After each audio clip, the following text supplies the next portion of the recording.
You're listening to The Streaming Wars, the podcast that discusses all of the latest happenings regarding your favorite streaming services. Find out which service is winning the war this time around. Hello everyone, welcome to the latest episode of The Streaming Wars. I'm Dustin, and Tony is with me, and we are here to discuss all the streaming news from May 6th through the 12th. We have a ton of news, and we have a pretty decent discussion to talk about, so let's get into the news. Starting off with Netflix. Netflix has striked an overall deal with Ricky Gervais, and his series Afterlife, which just debuted its second season, is going to begin in season 3. Netflix has also acquired the post-apocalyptic thriller Dark Days at the Magna Carta. They've also had the Swedish language limited series Clark, which is planned for Netflix in the near future, starring Bill Skarsgård, best known for his role as Pennywise in the movie It. There is more Tiger King content could be coming, according to The Hollywood Reporter. There's no word exactly on when, but there is word that supposedly it might have something to do with the tie from the Tiger King to Siegfried and Roy and the mauling attack that happened that ended that show in Vegas. Then there is another series called The Lying Life of Adults, which is an Italian book that is being developed into a series. And finally, there's a film being worked on that will feature the 1999 U.S. women's soccer team at Netflix as well. I'm excited about the last thing you mentioned, the 1999 U.S. women's soccer team. You know, every time I see the clip of the U.S.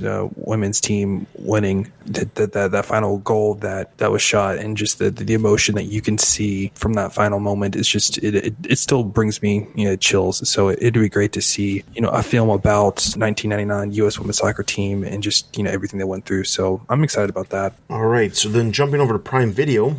There is a Chris Pratt-led thriller drama, The Terminal List, that has landed at Prime Video. Amazon is developing The Horror of Dolores Roach. They're also planning on bringing an animated comedy called Ricky and Cricket into development as well.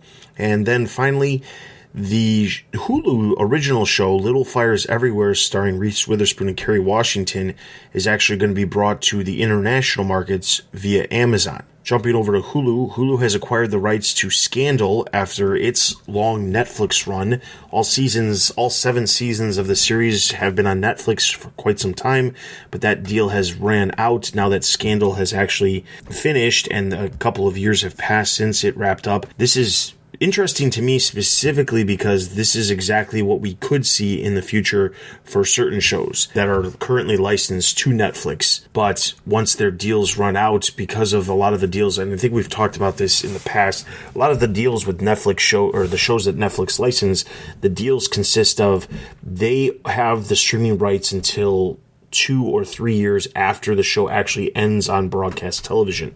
So, for example, a lot of the shows on the CW that are currently on Netflix, though they will continue to be on Netflix regardless of whether or not a new streaming service because they're the parent company, those series will still remain on Netflix until they actually end the show. And that doesn't, however, include spin-offs. So spin-offs, like we've seen with some of the DC shows on the CW recently. This year, Batwoman was put in, was first released. That show will actually be coming to HBO Max streaming instead of going to Netflix, and that is the case for any future shows that would be happening too, because it's better for them to have those shows on their own service. But shows like The Flash, Legends of Tomorrow, Arrow, those shows won't be on HBO Max or DC Universe for the foreseeable future until they finish their run on television and actually have a period of time in between before the deals actually run out at Netflix. Yeah, I mean, I know that's the deal with Grey's Anatomy, and that's why it's still on Netflix, because that show is still going on ABC. Wow. At first, when I read the headline of this, I was like, well, that's a little bit crazy, because Shonda Rhimes, the show's creator, signed a very nice and hefty exclusive deal with Netflix, I think in 2017, a few years ago. And so reading that, I was like, well, that's kind of weird. Like, the show that she,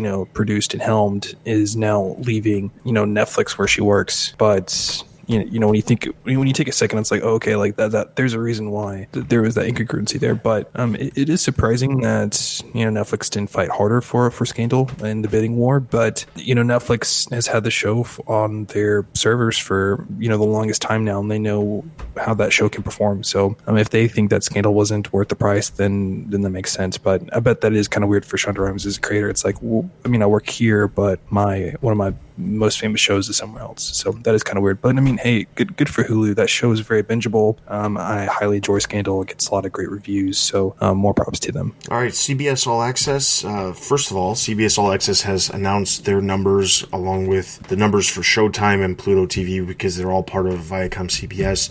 But CBS All Access subscribers have jumped 50% since the last year since a year ago when they released their numbers. Viacom CBS has also announced further plans to reboot CBS All Access this summer. Specifically, they're planning on adding a number of Paramount films and shows and a global expansion to be outside of the U.S. Now that, I guess, comes down to whether or not we will have any sort of new name going along with the service. CBS is in fact America's number one watched network, but CBS does not translate to a brand outside of the U.S. So I imagine there would be some sort of new name. The question is, what would be the new name? And I know you had some concerns about whether or not this would mean it's a whole new service, or if this service would just be rebranded. Yeah, first off, I'm happy about their numbers. The headline was a little bit misleading. I first read that CBS All Access had 25 million active users. That is not true. That is an aggregate number. Pluto TV has 24 million. So that threw me off at first. But overall, hey, happy for CBS All Access. I think that they've been, doing things the slow way, incremental growth, and I think we've clearly seen that there is an appetite for CBS properties and brands and Star Trek and spinoffs of The Good Wife and whatnot. So it seems like there's an appetite for their properties. So that's great for them. They did it the slow way. Yeah, I have the service, got it as a gift from my dad, but it would be confusing for a rebrand in terms of like a whole new streaming service, because it's like, okay, well, now instead of this app that you've been using, okay, we have this new other app that we have to do and blah, blah, blah. So I feel like that's an impediment on the growth. If they can just cycle in the users that they have and, a silent update to the brand and icons and stuff, but still everything works the same. It's just you use the same email for this old account, for the new account, and your grandfather did, and all that's fine and dandy. I think that's what they should do. You don't want to cause confusion, especially when you're trying to change brands, keep it as easy and simple to migrate to the new service. So if a user has to do nothing to migrate, then that's obviously the easiest thing to do. So if they can do that, then that's going to be the best. And as long as they have, I think, the All Access quote unquote moniker in their name, then that's going to be fine. Because, like CBS is the parent company of the streaming service. But if they do Viacom CBS or Viacom or Paramount All Access, whatever, that's fine. But I think most people recognize it's not just like CBS part. It's like, oh, All Access, like that is the name. Like Peacock is the name, Hulu is the name. So if they keep that part, I think it's going to be fine, as long as they, like I said, keep it simple, keep it easy for people to upgrade. So if people have to do nothing, then that's the easiest way to upgrade. All Access is not that bad of an idea because it takes away the unknown of CBS to the global market, but presents it as a service that includes all kinds of stuff. And we know that CBS All Access doesn't have an issue with licensing content outside of their own studios. So just like HBO Max will be doing the same thing, Peacock will be doing the same thing. It's not as if they can't do that. So that's actually a really good idea to do. All right, Apple TV Plus. Apple has signed Alina Smith to an overall deal. She's the creator behind Dickinson. Jumping over to Disney Plus. Disney, first up, they've announced expansion dates for Japan, more of Europe, and Latin America. This is all going to be happening in the coming months. This kind of falls in line with the original dates that they projected when they first had their initial announcement rollout in April of 2019. There's not a whole lot of surprises here except for obviously the actual dates that it will be launching. But these markets will, in fact, get them a ton more subscribers. The Japanese market is really, really into Disney stuff. There's a whole park in Disney that's very, very popular with Tokyo Disneyland and Tokyo Disney Sea. The Japanese market is going to eat this up, and they're going to get a bunch more subscribers. But then even just the rest of, more of Europe and even Latin America, they're probably going to get another 20 million subscribers from these areas that they're planning on launching in the coming months. Yeah, I mean, overall, this is great. I'm surprised that they kind of are expanding a little bit just due to Disney's kind of had some horrible numbers recently. And, they might not. I could see, I don't think they should have done this, but I could see an excuse of saying, well, due to the global economy, we're not going to expand and we're going to focus and blah, blah, blah. And so I think it's kind of cool that they stuck to their mission of, hey, 2020 is the year of international expansion. And they kind of kept the word and they put dates to it. So hopefully, they will launch. For the most part, it seems like their launch to other international markets have been very smooth. So it doesn't seem like, when they flip the switch and turn it on in Japan and Eastern Europe, it should be pretty simple. So overall, I'm happy that they're doing this. I mean, once again, Disney Plus is pretty much the only bright spot on the Disney overall ledger due to everything that's going on. So they're carrying the forward momentum right now for the whole Disney brand. Yeah, so that's probably the other reason why they're not putting the expansion on hold at this point, is the fact that they really just can't afford to keep the expansion from growing, because this is one of the few ways they're bringing in money, even if they're not bringing in as much money as they potentially could in the future. A lot of their numbers that they had initially projected was that they needed to hit, I believe, 90 million subscribers to become profitable by 2024. That was their intent. Well, if they hit those numbers sooner because of the demand for the product, they could start potentially making profit off of the service quicker, which they desperately need at this exact moment. So I don't foresee them profiting immediately, but there is definitely that potential. All right, Disney Plus has also ordered a horror comedy series called Just Beyond. This is based off a Boom Studios comic by R.L. Stine, set kind of in that horror comedy like Goosebumps that he previously worked on. There's a National Treasure series in development to Disney Plus. Now, to be clear, there's been rumors for years about National Treasure 3. That movie is still supposedly in the works, according to producer Jerry Bruckheimer.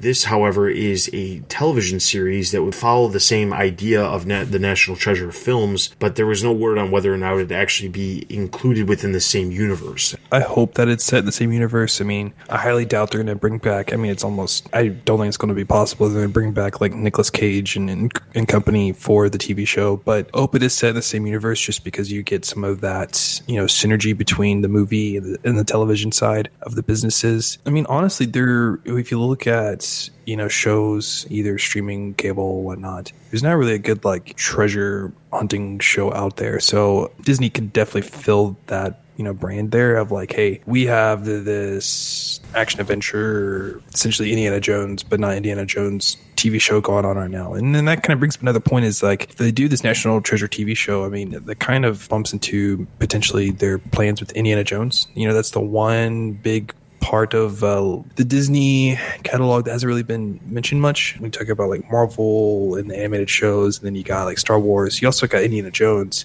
And yeah, they're launching the sequel to the whatever one that came out, Kingdom of the Crystal Skull or whatever. But, Indiana Jones would be a pretty cool TV show too. And so maybe they could take some of that like swashbuckling nature and put it into a TV show for National Treasure. Otherwise, I mean, National Treasure was fun. So I like to see more of it. Definitely family friendly. Definitely up Disney, Disney Plus's purview of like content that they want to curate and whatnot. So I think they could definitely fill in the space here. Yeah, I think that ultimately, if they have the Marvel shows, the Star Wars shows, and they get on a consistent basis of releasing those, these other shows that they have in production, like the series that they're doing for the Mighty Ducks, there's been lots of talks about rebooting all these different properties or doing a series based off of these different properties that Disney has.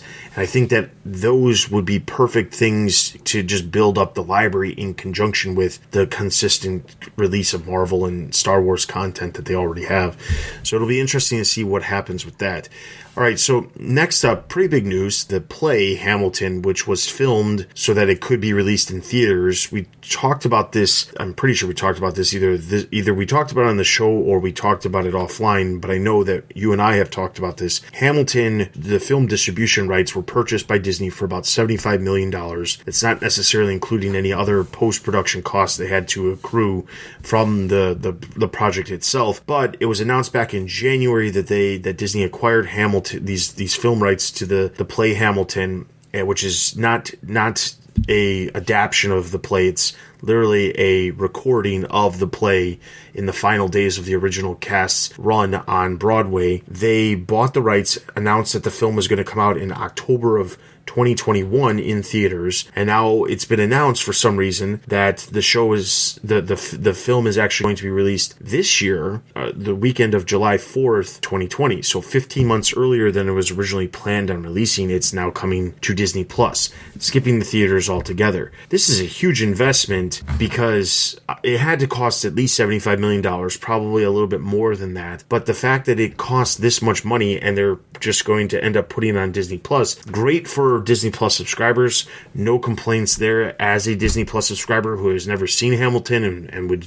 enjoy watching it. But I have to say, this makes me feel like Disney really is hurting for content at this point, that they are going to take a project that they probably could have made their money back very easily and now are releasing on Disney Plus very easily if they had it in theaters next year. But now they're in a situation where I think it ultimately comes down to they just don't have a ton of the content. Even a lot of the content that they were churning out very quickly, these unscripted reality shows, the competition shows, those things, they can't film those right now. So they can't even use those shows to kind of fill in the gaps because everything's on production holds. And unlike Netflix, who has content planned way in advance, even Quibi saying that they had content all the way through Thanksgiving and things like that, all of that content that Disney has been working on, they've been working on at a very feverishly rate, in the sense of they have been throwing things together very quickly because they don't have as much content as one might expect a typical streaming service to have.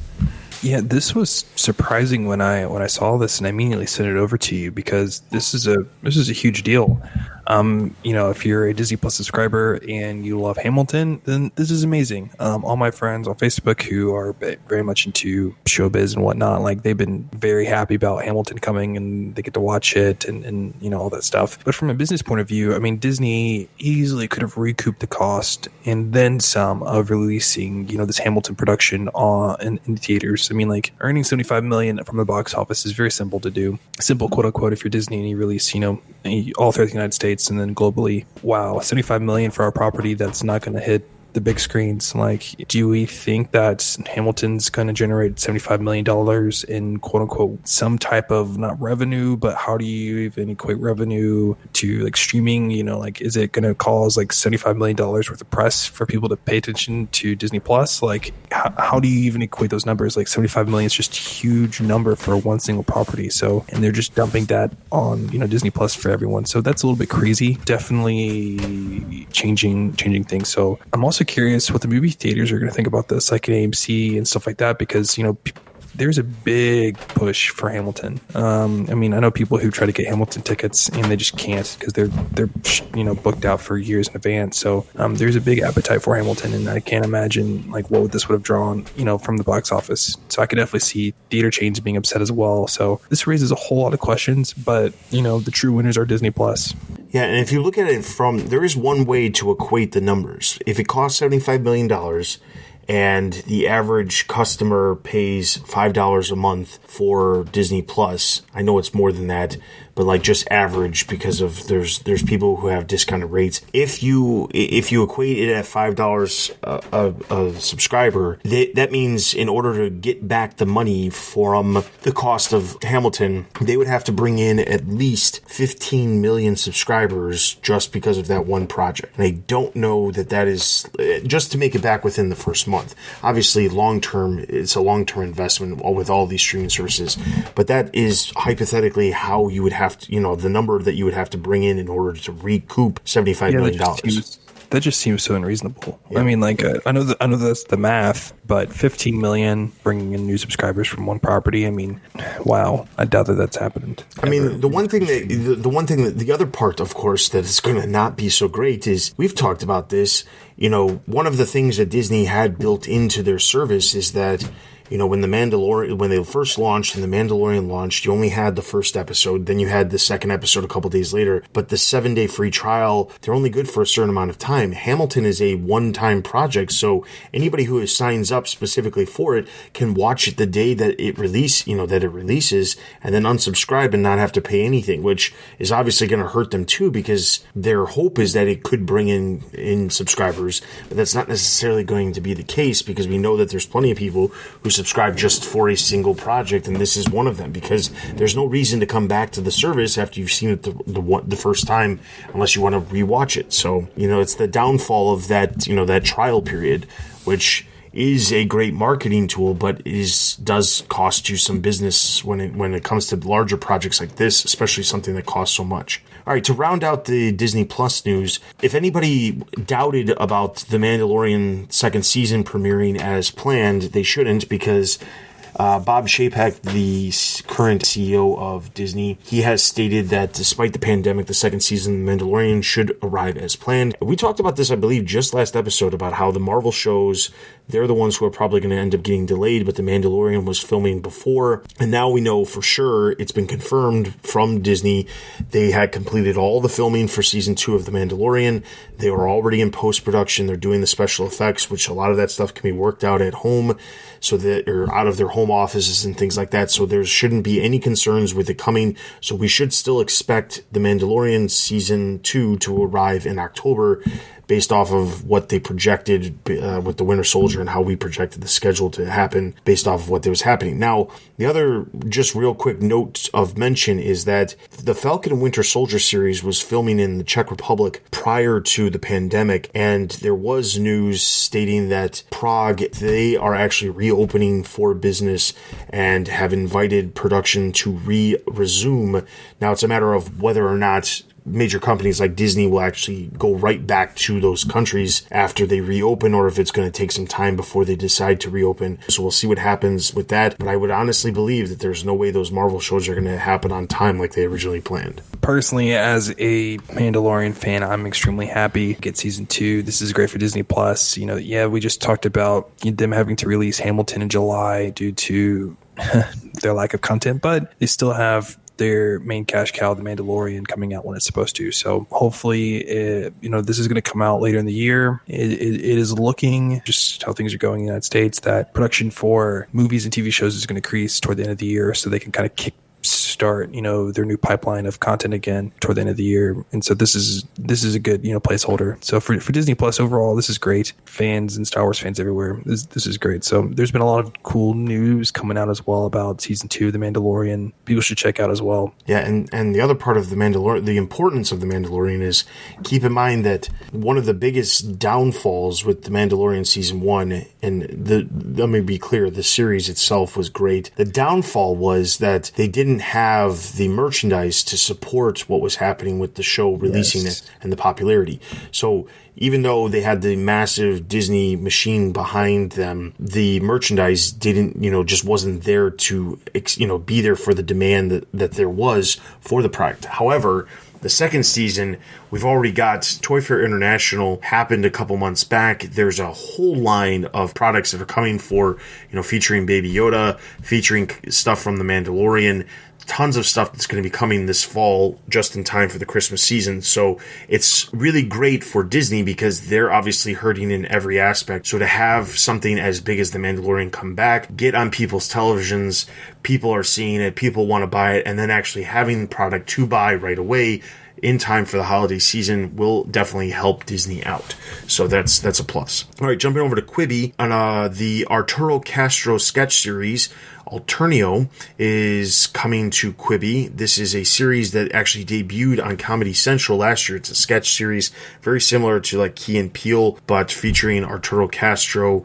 And that series, it didn't specifically say that the series is exclusively coming to Quibi. It just said that the series is. So you could be seeing, single sketches debuting during the week and things like that as individual episodes based off of how they have been doing content there. Jumping over to HBO Max, HBO Max has landed the Sundance Film Festival winner Charm City Kings from Sony Pictures. They have ordered an animated holiday adult-themed comedy called Santa Inc., starring Sarah Silverman and Seth Rogen. HBO Max has also ordered a pilot for the Head of the Class reboot.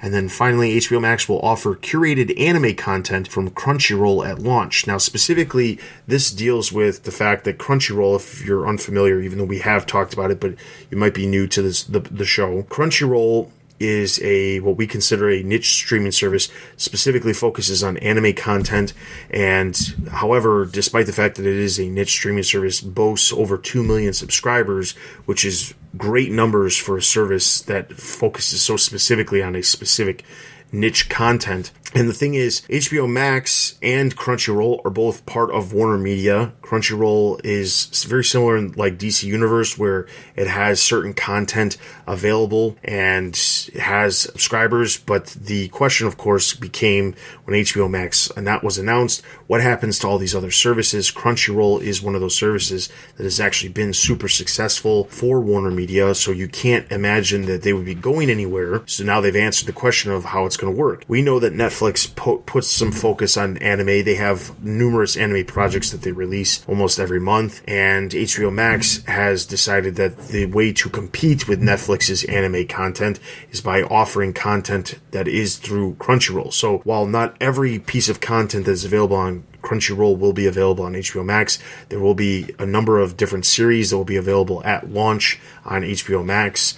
And then there will be content that will be swapped out with new stuff and different shows, Crunchyroll originals, things like that. There's going to be a lot of content. So overall, this is great to see, but it leads you to wonder if maybe some of the other smaller services like Boomerang or DC Universe, this is a possibility for content to be swapped between the services as well. I think this is great. I know that's very convincing, but we sat down and analyzed a little bit of AT&T's portfolio of media companies, and you get Crunchyroll and HBO Max and WarnerMedia and all those different things going on. And I know I've complained in the past of like a lack of synergy, or a lack of not inclusiveness in the politically correct way, but inclusiveness of like, hey, we're putting everything under the same house. Like we're consolidating different brands instead of like this company over here and this one over here. Everything is coming into just one place from one mission and one focus. Because I think for a business efficiency standpoint, it makes more sense. But to keep Crunchyroll as independent as they are kind of baffled me for a long time. But I like this move because it's HBO Max's, hey, we understand that we have different partners within our own portfolio, and we want to include them in HBO Max. And we're going to offer our HBO Max customers a view into the Crunchyroll service. Yes, we're not delivering everything from Crunchyroll. We're choosing the shows that get the most eyeballs, and that makes sense. But from a business standpoint, I like this move because it's you're letting HBO is letting others see into Crunchyroll and the inclusiveness, and I like it because there's other brands too. I mean, you got Disney Universe, Crunchyroll, Nickelodeon. Like you could choose the best for these different services. So I like this move overall for HBO Max. All right, so nothing for Peacock as far as other niche streaming services.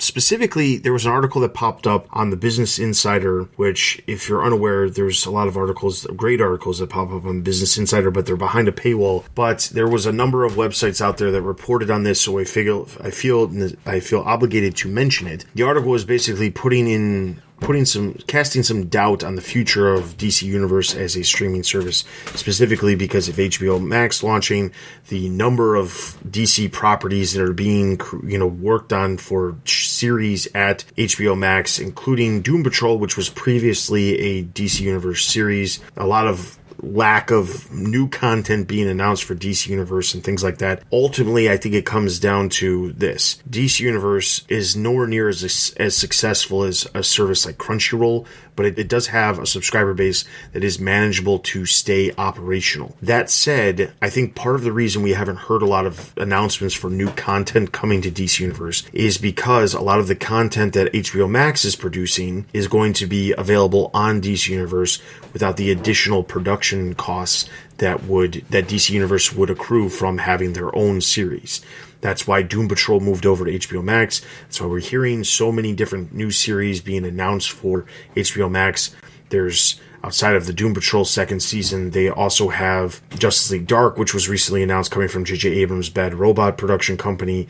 We have a number of other projects. There's Strange Adventures, there's DC Superhero High, there's the Green Lantern series. There's a lot of different series that have been announced, and a lot of people are like, well, why would they be announcing them there? And I honestly believe that the thing is, DC Universe exists as a service by itself that offers, video content, but also offers other things outside of that. They also offer, part of their subscription is that they include digital copies of comics from the DC Comics library. Now, that's not something you can port over to a service like HBO Max. It doesn't fit within it. However, if you start focusing more on the comics and less on the original content, or just offer content at a lower price than HBO Max does, but only certain content, you still get the value out of the service. All the content that's available on DC Universe is never going to end up all over at HBO Max unless DC Universe completely shuts down. But they have so many animated series from, decades worth of content that they've had. They have movies and other TV series that aren't nearly as popular that won't end up over on HBO Max because it just doesn't demand it to be there. DC Universe can be that one-stop shop for a lot of this content that can also include content that HBO Max is footing the bill for because it's exclusive over there. But then because they're all under that same corporate umbrella, the content can also flow over to DC Universe a couple days or a day after and still technically be exclusive from HBO Max. So I think the doubt that's being cast on DC Universe, I honestly, in my opinion, I wouldn't read too much into it. I think the service is going to be doing just fine. I think ultimately they're just not going to have as much original content exclusively announced for their service. I agree with everything you just said, but I also look at DC Universe in another light. It's essentially a test ground for WarnerMedia of developing their own streaming service. I mean, they've worked out the kinks of the infrastructure side of what is a good layout UI for users and whatnot. They've crash course in developing apps for different mobile devices and stuff like that. I think that they've also figured out a little bit marketing woes for streaming service and dealing with the business side of all that, because that is hard. So I think that DC Universe, from a research and a development standpoint, has been a huge success for WarnerMedia. They could take a lot of the lessons that the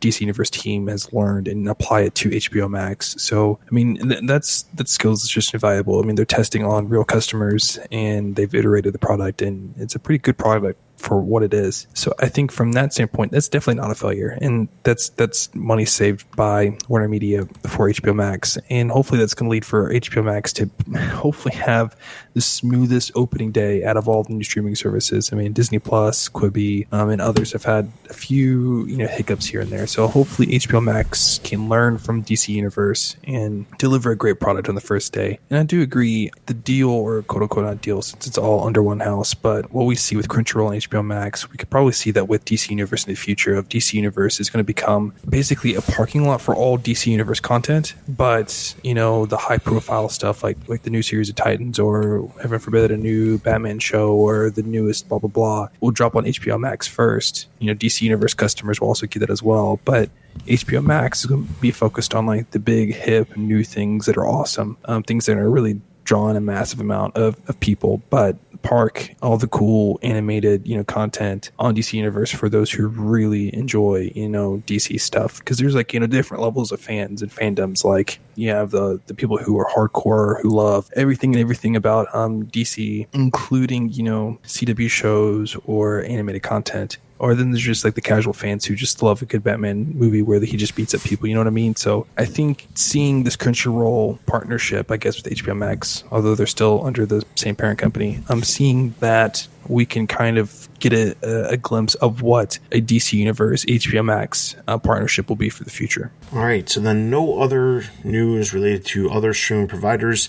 That being said, we're going to move into our discussion, which is the Quibi debacle. Now, once again, we are negative on Quibi, man. In order to, we have to set this up by explaining a little bit. So there's a couple of different things that have happened so Quibi launched the beginning of April. When Quibi launched, they touted they had a bunch of downloads in the first day. As time progressed, their updates that they were giving, as well as the growth that they were talking about, wasn't nearly as large as they thought it would be. And the ranking within the app stores has actually dropped, where in some cases it's fallen actually out of the top 100 apps. That said, they're not super happy about this. So for the last couple of weeks, we've obviously been talking about some of the things that they've talked about changing. They talked about implementing casting to televisions. They've talked about foregoing some of the other hindrances they've had on the app, like the issue that you can't screenshot things, you can't share things within the app with other services, because you can't, there's no way to get a screenshot, because even if, well, Netflix and Disney Plus have a very similar situation where you can't screenshot something through the app while you're using it on your phone. You can, however, grab a screenshot from the show if you use a computer. Quibi, however, you can't do that. So they've talked about how they were going to try to fix some of these issues that a lot of people have had with the service. Now, over the course of the last 2 weeks, they've kind of been going on like a run of talking to a bunch of press, trying to get people to think of Quibi as, in a good light, despite the fact that they're kind of floundering at this point. We've talked about how the content levels that they had just did not stand up to the levels that we all thought they would. While they have continued to have at least one new series on a Monday, there's just not a ton of new content was assumed was going to happen, and the content that they do have isn't producing as nearly as many episodes as one would expect given the shorter time frame that the episodes are. All of that being said, there was an article that came out on Monday from the New York Times, where there was basically an in-depth interview with Jeffrey Katzenberg. However, the article painted Quibi in a very negative light throughout the entire article, and the questions that they posed to Katzenberg kind of set him up to give great quotes that would make him look very bad and the service very bad. But basically, he went on to say that they're not very happy with the numbers that they have. They expected a lot more. Do they regret launching when they did? Yes, but he gave the excuse that it was all, their lack of success is because of COVID and the coronavirus and people being stuck in their homes and all of that. He claimed that the fact that people want to use the television is because they're stuck at home, but that was never the intent. All of these excuses that we have heard in variety of different interviews over the past month, but now they're all in one single article within the New York Times. At the exact same time that interview posted with the New York Times, the CEO of Quibi, Meg Whitman, who doesn't ever come, I'll say this, okay, this is going to come off as biased, of course, because why not? But Katzenberg does not seem like the right person to be speaking for a billion-dollar company, just because a lot of the stuff that he says feels like it's very off the cuff. It feels like there's a publicist probably sitting next to him saying, don't say that, that's not what you should say, we're on the record, don't say that, but he says it anyway because he feels like he has the ability to. Meg Whitman, who is the CEO, has a tendency to be more thoughtful with the remarks that she makes and things like that. She gave an interview over at Deadline, and her interview was basically, they were happy with their numbers so far, but they do know that once, the states start opening back up and people start getting back out, their numbers will rise because that was what the service was intended for. They did, however, announce that as of this week, Apple customers or Apple users will be able to start casting to their devices using their phones, while Android users will have to wait longer. They said a few more weeks before able to use casting, be able to cast things to your television. They haven't explained how exactly viewing on the television will work, whether it'll be locked in landscape view or whether based off of how you move your phone it'll change the view on the television. They haven't announced that. They haven't actually given any sort of firm dates on when any of the casting will actually roll out. Despite the fact that I saw multiple articles stating that it was available on Apple, I hadn't seen anything online stating that it was available on Apple. But the other part of all of this is that they just have made a lot of missteps with a lot of different things. One, we've talked about this. Well, okay, before we get into that, let's just talk about these two articles. What is your takeaway from these two articles before we dive into the things that Quibi really needs to deal with in order to at least try to become successful in some degree? Let's just say if Quibi can survive the next few months, I can definitely see a change of leadership happening. It's not Whitman that's going to get let go. I can definitely see Katzenberg leaving Quibi. Maybe from his own will, or maybe people kick him out. I don't know. But just he is not coming across the way that an executive you would expect him to come across. Just instead of acknowledging that there are mistakes, acknowledging that there are failures, acknowledging that there are things that have happened to the business, like COVID or something, instead of acknowledging and owning up to them and giving reasonable answers, I guess he's become very combative, very abrasive, taking things personally, I guess. And this is once again from a third-party perspective of just looking at what's going on. There's just a huge difference between Whitman and Katzenberg, and it really seems that Whitman has been in leadership before. She knows that they could do better. It's not that, I think Quibi hasn't failed. They haven't lived up to expectations. They've dropped the ball in a few places, but to say that they are a failure is just, I think, a lie. I think she's proud of the business that she has, but I think she realizes, hey, we can get better, taking community feedback, taking feedback from the users and whatnot. I think she's done a great job of that, and being that voice of reason, being that person to look up to at Quibi and be like, hey, we will ride out the storm. I got your back. We will fight. We will move forward. Hey, customers, like, we want you on board. We listen to you and we hear you. Whereas Katzenberg doesn't seem like he's listening to that. Like, everything's a personal attack on him, and it's like, no, we're not attacking you personally. I mean, it's like, overall, we just disagree with the strategy, and we kind of wish that you would listen to us, I guess. And so seeing the discrepancy between those two different leaders is concerning for business, because it's like they're not on board, obviously, with the same message. And then given, obviously, the things I just mentioned about Katzenberg versus Whitman, it's not going to bode well. And people and investors are going to go with the person that's steady, the person that's going to inspire the most confidence, and that's Whitman right now. I mean, just, it obviously is. So I can see Katzenberg at some point in the future leaving the company if things don't turn for the better. But my thoughts on kind of the substance of these two articles is just, I'm tired of hearing the phrase that if we only knew about COVID-19, like, just stop saying that. It is May. We first knew about it in December or January. Like, it's been a while. And Quibi launched in April. You had some time to change. You had some time to at least maybe delay the launch and add casting to at least Apple TVs or Roku's, or something, or at least mentioning, hey, we're gonna add casting to TVs in the press release. Like, hey, we're gonna get this first version out. Let's get the beta out. Get the works, the bugs worked out. Then the first new thing that we will work on is adding casting. If they would have just announced that would have been great. So, like, I'm tired of hearing that excuse of, like, if only COVID-19. Like, I'm sorry.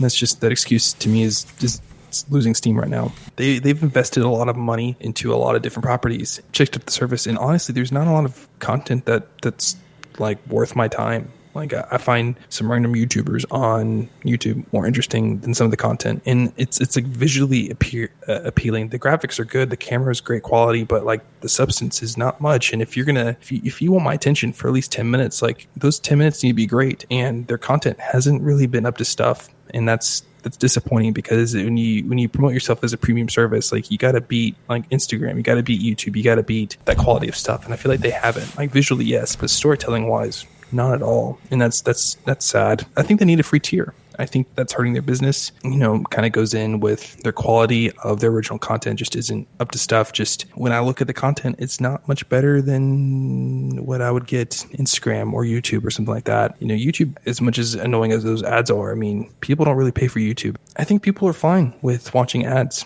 and having a paid service plus also having ads as well is not going to end well. So I think they should just have a free tier with ads, personally. Finally, I think it's just funny how they have a mobile, their whole thing is said about, hey, we want to own the mobile video space. So we're on your phones. We're not going to be on TVs. I think that's a bad decision, but hey, we're just going to be on your phones. Everything mobile, 10-minute snippets, blah, blah, blah. And yet you can't take screenshots. You can't share it to your friends or something and get the online free marketing that people do, the online buzz that happens. You can't cast it to TV to at least play it in the quote unquote boring fashion, the traditional fashion. You can't do that at least. They're built the whole entire business on mobile devices, and yet they can't even use the functionality of the mobile device, of what it's meant to do, in the whole entire ecosystem. And I think that's a really big issue that I think that they're kind of seeing, and the feedback they've been getting. It's like, you can't claim to be mobile first and yet not embrace that whole culture, the online mobile culture. So I think that's a big thing that they need to address in the future. So those are my thoughts on Quibi.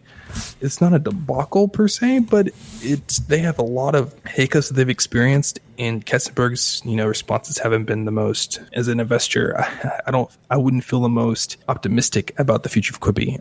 If Women was just her by herself, no other comments by Katzenberg, like, I would feel a lot better about the service. But right now with Katzenberg, I'm a little concerned. So here's my take. When it comes to Quibi, it is a debacle, and I don't agree with you saying it's not a debacle, because the thing is, I don't know that they can come back from this. I mean, when a streaming service or anything launches, for that matter, in order to come back from a horrible launch, it takes a lot of effort. I'm not saying it's entirely impossible for them to come back from this, but they'd have to make some systematic changes to their entire structure of how they do things. I honestly agree. I do agree with you in the sense that they need to have a free tier, or a tier that is much less expensive. The biggest thing is that it's a premium cost for what they're offering, and it's not premium content. Yep. I mean, the biggest thing is when you compare it to the price, like $4.99 with ads or $7.99 without ads, that's more expensive than Hulu, Disney Plus, Prime Video, almost as much as Prime Video. One of the lower Netflix tiers, it's less expensive. But the thing is, like, one thing I didn't know, but I read about online because I'm using it singularly myself, is that you can actually only use the app for one account. Only one person can use the app at a time. When you look at Disney Plus, you can have 7 people using it at the same time. Netflix, depending on which one you have, if you have the $13 one, you can have multiple people on it at once, up to 3. Hulu and Prime Video, you can have multiple people on those accounts at once.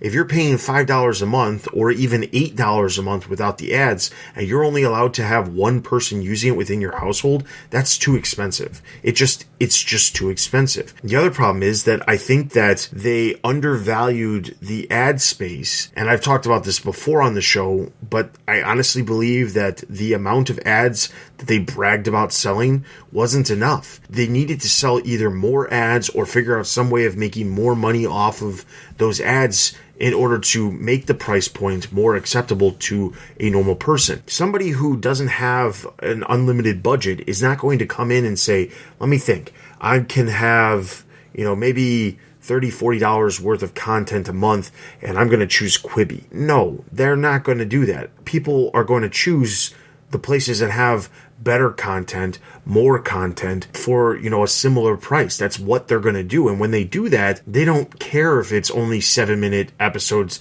that they can watch on the go. People have gotten accustomed to watching content on the go. The other thing is the type of content they had. You mentioned this, a lot of the content that they have feels like fluff, and it does. I mean, honestly, they went and it was like they went and shot above what they needed to. Instead of going and getting content for people that would bring people in the sense of just interesting content that people can watch, it was like they shot higher than they needed to, got higher celebrities to come in and do a project, and because the celebrity had, millions of followers or, on whatever platforms they are, somehow they made that into that's how many subscribers we could potentially bring in, when in reality, bringing in like really good content creators, not necessarily celebrities with just a following, could have gotten them a lot more subscribers.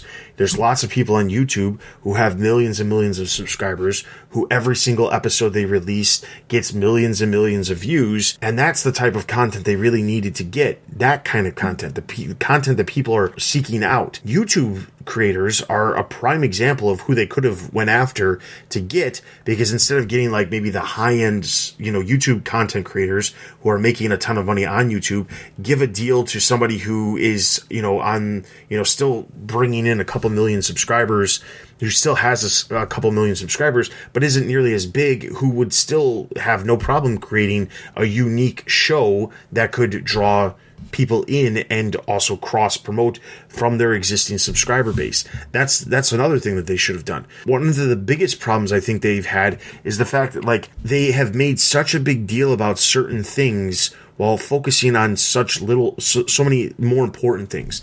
The turnstile technology, it doesn't make a difference. I mean, I'm sure that at some point there will be a project that will completely utilize it, and it will be great, and it will make perfect sense as to why it exists.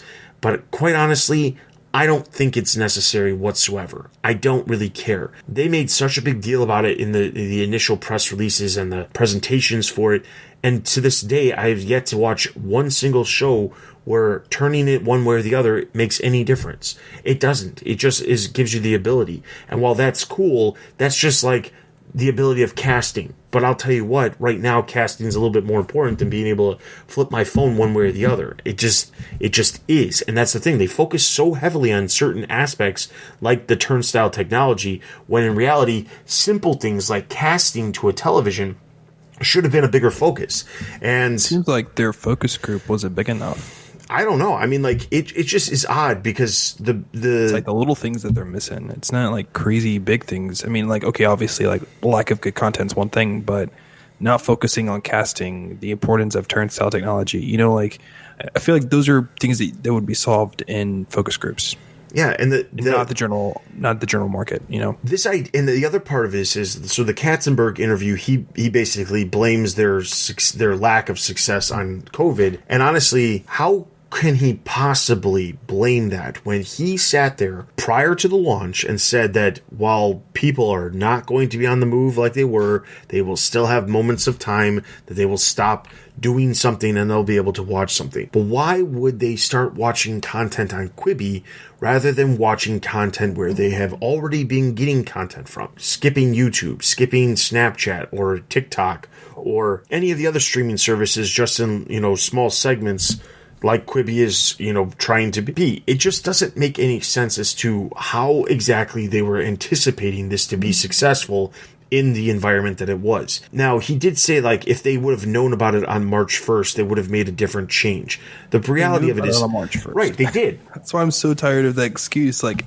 everyone knew about it. Yeah, and it might not have necessarily been that big of a deal in the United States at that time, but it was something that was coming. It was bound to happen. And like, while they probably couldn't have predicted that so many people were going to be laid off of their jobs and stuck at home for, you know, maybe a month, maybe 2 months, maybe 3 months, they didn't know that aspect. They should have immediately started working on the casting. I go back to that interview that Katzenberg did with Deadline all the time because it shows how disconnected he was to what was going on in the real world, which was him being asked, in this time of everyone being stuck at home, do you think it was a mistake not to have casting?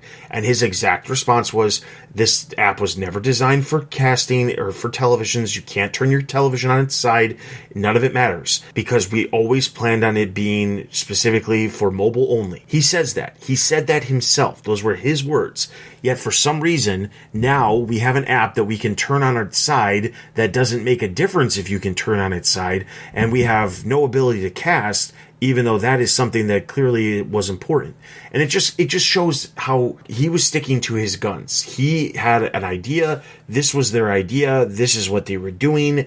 And it doesn't matter that other people were bringing things to his attention and saying, what about this? What about that? And now, a month later, they're really trying to figure out how to course correct. And it's become a struggle now because now they don't have the subscriber base that they were hoping for with the initial launch, which means their growth is going to be extremely slow going forward, which could ultimately cost them potential contracts with production of shows going forward too, because they don't get the growth that they expected. Plus, there could potentially be a content drought coming. I mean, depending on how longer certain states or in areas have stay-at-home orders. So that could also be an issue in their growth as well in terms of making more content. My issue for it being a complete failure, you know, versus your opinion is it's not a complete failure yet because it hasn't failed, but it is on the downward slope. It doesn't look good, you know, but there's no things about them being super in debt. I mean, they are probably in debt, but nothing like they're going to go bankrupt soon, nothing like they're going to fire all the executives and move forward. So that's why I'm a slightly more optimistic about this, but no, I agree that they're on the downward trend. Things aren't looking great, but that's my difference with you on like it being a complete failure versus a somewhat failure. I mean, it might be semantics to some people, but I'm giving it a little bit more the benefit of the doubt, but it's definitely not looking so good.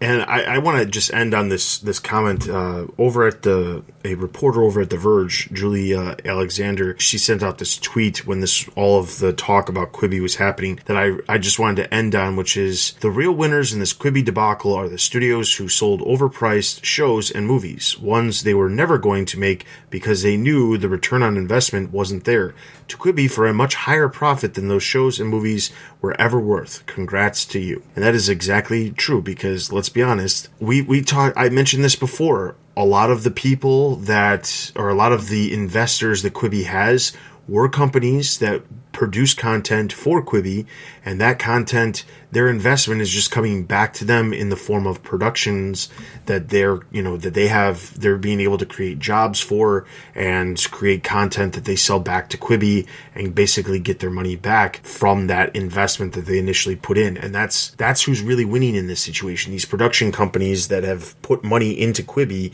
because let's be honest, like Quibi, they have to be profitable in order for a lot of these investors who don't produce content to make anything back. However, the production companies that are investors, they're making money off of the content that they're selling Quibi with their own money, or that's being bought with the money that they invested in the service itself. So they're the ones who really win in all of this. We'll see what happens going forward, but for now, we'll just see. I don't think it's dead in the water. I don't think that, but I do think they're going to have to make a lot of really significant changes in the very immediate future in order for them to bounce back from this. It's not as if they're going to, could they? Sure, but I don't think they're going to shut down tomorrow and say they're going to relaunch in 6 months with, something different, different content or revamped anything. I don't think that's likely to happen. But honestly, it feels like that might be one of the few ways for them to really try to figure out a better way of growing and getting to where they want to be in the future. So, all right. So with that being said, that is going to be it for this episode.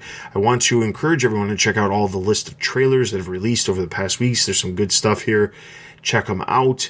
Outside of that, be sure to follow us on Twitter for all the latest articles that we talk about here on the podcast and some that we don't. Also, be sure to follow us on Instagram for all the latest announcements related to new episodes of the podcast releasing. You can send us an email at thestreamingwars@gmail.com with any questions, comments, concerns, feedback, or topics that you'd like us to discuss on future episodes. We are always looking for listener feedback, so that is always greatly appreciated. You can leave us a review wherever you're listening to this episode. That is also greatly appreciated. With all of that being said, for Tony and myself, continue to stay safe out there, and we'll see you guys next time. Thanks for listening to The Streaming Wars. Check us out on Twitter and Instagram. Also consider supporting us on Patreon. Links can be found at thestreamingwars.io.